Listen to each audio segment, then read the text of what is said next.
Bismillahirrahmanirrahim. Allahumma salli ala Sayyidina Muhammad wa ala ali Sayyidina Muhammad. Terima kasih kepada anda yang masih lagi setia menonton kami di TV Al-Hijrah dalam Assalamualaikum. Dan terima kasih juga kepada pengacara bersama pagi ni. Special pagi ni, dua orang. Satu Kak Amy Sofia dan juga Hazwani Helmi. Tahniah kepada Hazwani menjadi keluarga kepada Assalamualaikum. Start dan bermula pada hari ini. InsyaAllah semoga memberikan manfaat pada kita semua. InsyaAllah. Baik, kita nak bercerita berkaitan dengan jauhlah Al-Quran, bangun dan ingatkanlah. So kita nak bincang berkaitan dengan surah Al-Muddathir. Kita bersama dengan ahli panel yang tidak asing lagi dengan kita, Al-Fadhil Ustaz Muhammad Azli Abdullah Al-Hafiz, merupakan pengurusi Musalla Ar-Rawdah. Assalamualaikum Ustaz. Assalamualaikum. Sihat Ustaz? Sihat. Subhanallah Ustaz. Baik. Makin kurus. Ustaz, nanti saya belanja Ustaz makan Ustaz. Apa ni? InsyaAllah Ustaz. Ustaz daripada Kuantan? Ya. Subhanallah. Okey, perjalanan semua berjalan? Alhamdulillah lancar, alhamdulillah. Ustaz, kita nak dengar cerita berkaitan dengan surah Al-Muddathir Ustaz. Pasal Ustaz biasa datang akan cerita satu surah. Tapi tak habis sebab nak kena beli buku. Tapi itulah dia punya teaser dia Ustaz. Betul. Okey, sekarang ni kita nak cerita berkaitan dengan surah Al-Muddathir Ustaz. Ustaz, kita nak cerita apa keistimewaan surah ini dan mungkin boleh kongsikan dengan kita berkaitan dengan kisah-kisah yang terdapat dalam Al-Muddathir. Dan Al-Muddathir ni apa Ustaz? Mungkin penonton kita nak tahu. Silakan. Bismillahirrahmanirrahim. Assalamualaikum warahmatullahi wabarakatuh. Alhamdulillah wassalatu wassalamu ala Rasulillah wa ala alihi wa sahbihi wa man tabi'ahu wa nasarahu wa man wala. Terima kasih Ustaz Izmir. Sebenarnya yang lebih layak cerita tentang surah ni Ustaz Izmir sendiri. Tapi kerana dia pengacara tak boleh lah kan. Surah Muddathir ni merupakan surah Makkah, surah yang kedua turun. Ya tuan-tuan semua, surah yang kedua turun selepas surah Iqra. Tadi Ustaz Izmir sebut kalau surah Iqra turun menyatakan tentang pelantikan Rasulullah sebagai Nabi. Adapun Al-Muddathir ni melantik Rasulullah sebagai Rasul. Baik. Di mana dalilnya? Qum fa'anzir. Bangunlah wahai Muhammad dan berilah peringatan. Surah Al-Muddathir ni surah yang ke-74. Maknanya sudah 74 surah kita dah bincang diam-diam walaupun tak pernah habis kan satu-satu surah tu. So kurangnya kita dah tahu 74 surah dalam Al-Quran dah dibincang sepintas lalu. Surah ini ada berapa ya? Saya tiba-tiba lupa berapa jumlah dia. Ada 56 ayat surah Makkah. Surah ini turun setengah ulama mengatakan sebagai satu menunjukkan talattuf, kelembutan Allah kepada Rasulullah sallallahu alaihi wasallam kerana Rasulullah baru memulakan satu fasa baru dalam kehidupan, iaitu Iqra bismi rabbikal ladzi khalaq khalaqal insana min 'alaq. Bila turun firman itu, maka Nabi secara officially dilantik sebagai Nabi. Maka tanggungjawab seorang Nabi itu berat. Maka cara bagaimana Allah Subhanahu Wa Taala melenturkan sedikit apa yang tegang.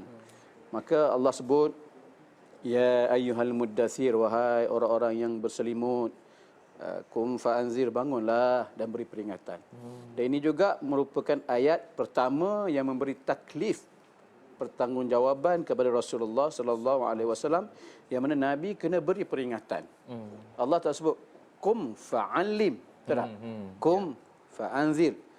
Bukan bangun ajarkan, tapi bangun dan beri peringatan. Kerana umat perlu diingatkan tentang tanggungjawab. Bukan sekadar diajar tentang tanggungjawab, tetapi diingatkan supaya bertanggungjawab dengan bebanan yang diberi oleh Allah Subhanahu Wa Taala. Wa rabbaka fakabbir, dan Tuhan kamu besarkanlah. Wa thiyabaka fatahhir, pakaian kamu sucikanlah. Satu perkara yang kita perlu ingat, apa saja bentuk yang kita nampak macam teguran kepada Rasulullah sallallahu alaihi wasallam, teguran itu bukan bermaksud Nabi belum buat. Teguran kepada Nabi bermaksud teguran itu memang yang Nabi dah buat. Jadi baju atau pakaian kamu itu maka bersihkanlah. Adakah Nabi kotor? Tidak. Nabi memang bersih luar dan dalam. Dan memang Nabi mengamalkan kebersihan dalaman dan luaran. Maknanya luaran pakaiannya bersih, Nabi suka bersiwak, Nabi suka berwangi-wangian, Nabi itu wangi dan suka berwangi-wangian. Dan Nabi juga seorang yang menjaga kebersihan pedalaman juga. Sentiasa bangun malamnya, macam tu. Berbeza dengan kita. Baik, Kemudian Allah sebut wa rujza fahjur. Al-authan, rujza tu al-authan. Asnam. Semua bentuk-bentuk berhala itu hendaklah dijauh, penyembahan selain daripada Allah Subhanahu Wa Taala hendaklah dijauhkan. Adakah nabi menyembah berhala? Tidak. Ini bermaksud kita ataupun umat pada ketika itu yang menyembah berhala kena jauhkan, tinggalkan. Itu antara intipati dakwah yang Nabi kena sampaikan. Maknanya Nabi kena beri peringatan pada mereka, besarkan Allah, bersihkan luar dalammu. Kemudian kamu kena tinggalkan sembahan-sembahan yang kamu sembah selama ini. Besarkan Allah semata-mata. Wala tamnun tastakthir. Jangan sekali-kali kita memberi dengan tujuan untuk mendapat sesuatu daripada orang lain. Ini satu yang kata Maulana Datuk Yusri Jabat, ini satu keburukan akhlak. Bila kita beri kepada orang dengan niat nak dapat sesuatu. Kita beri, saya beri hadiah pada Izmir tak? Beri apa, gula-gula. Dengan niat nak dapat perhatian, nak dapat apa? Mungkin nak dapat balasan. Itu satu yang tidak sepatutnya kita lakukan, kerana itu menunjukkan keburukan akhlak kita.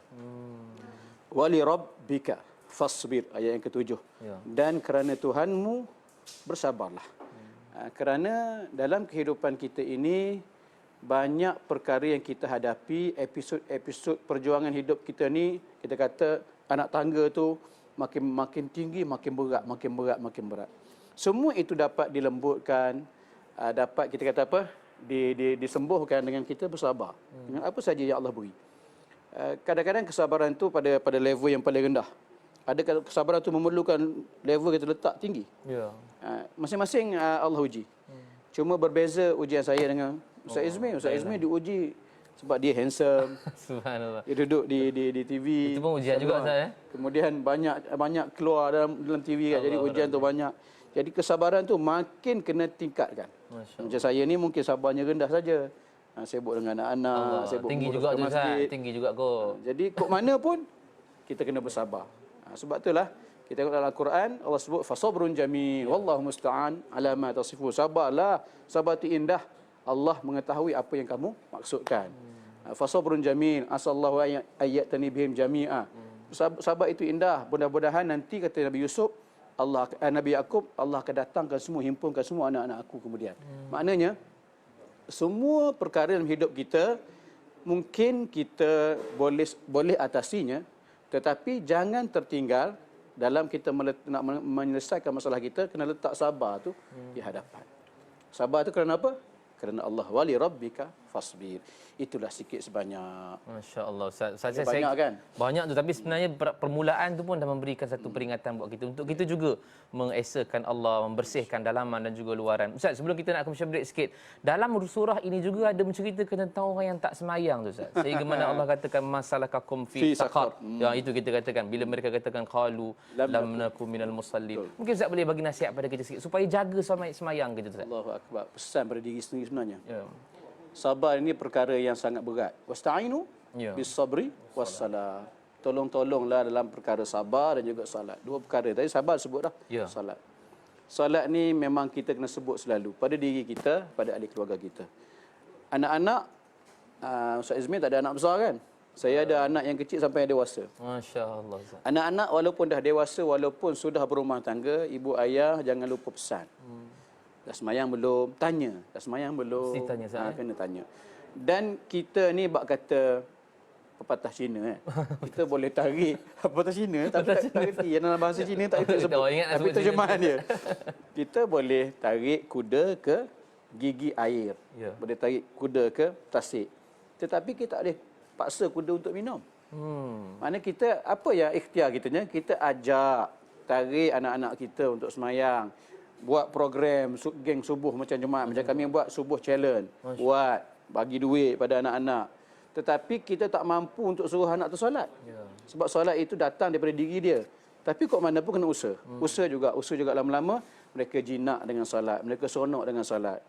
Tapi tidak boleh lepas daripada mulut kita tuan-tuan semua. Solat, sabar. Solat, sabar. Sabar, solat. Dua perkara ni. Dua perkara tu mesti kena pegang untuk nak mendidik diri kita dan juga diri keluarga-keluarga insya-Allah. Dan saya kira banyak lagi benda yang Ustaz nak kongsikan kepada kita, especially-nya tentang Musalla Ar-Raudhah dan juga buku Ustaz tu di Quran tu. Tapi kita nak berhenti rehat Ustaz. Insya-Allah kita bagi Ustaz tenang-tenang dulu. Kita berehat seketika, jangan ke mana, kembali selepas ini dalam Assalamualaikum.